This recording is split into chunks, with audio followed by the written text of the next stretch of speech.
तस्मै राज्ञाय सन्नेन समाभरन्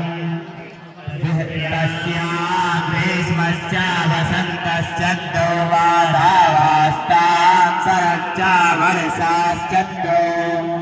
बृहच्चारतं तरं च नोच्चे आस्तां यज्ञायज्ञं च वाद्यं चातिरश्चे ये च प्राञ्जस्तन्वाहो यजोऽंसि तिर्यं चाह वेदास्तराणं च युर्मोकबर्हाणं सामासाद उदगातो वस्त्रयः तामासन्नीं दात्यारोहत तस्यामेव जनाः पारिस्कन्धाः विश्वान्नेवास्य भूतान्योपसदो भवन्ति य एवं वेद तस्मै प्राच्यादिशः वासन्तौ वासौ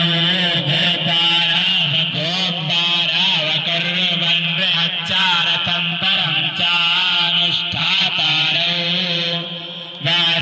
वासन्तावेनं मासौ प्राच्यादिशो गोपायतो बृहच्चारतन्तरं चानुतिष्ठति एवं वेद तस्मै दक्षिणाय दिशः ग्रीष्मौ मासौ गोप्तारावकुर्वन् यज्ञायज्ञं च देव्यं चानुष्ठातारौ ग्रीष्मावेनं मासौ दक्षिणाय दिशो गोपायतो यज्ञायज्ञं च वामदेव्यं चानुतिष्ठतो य एवं वेद तस्मै प्रतीच्यान्विसः वार्षिकौ मासौ गोप्तारावकुर्वन् वैरूपं च वैराजं चानुष्ठातारौ वार्षिकावेनं मासौ परीच्यादिशो गोपायतो वैरूपं च वैराजं चानुतिष्ठतो य एवं वेद तस्माउदीच्यादिशः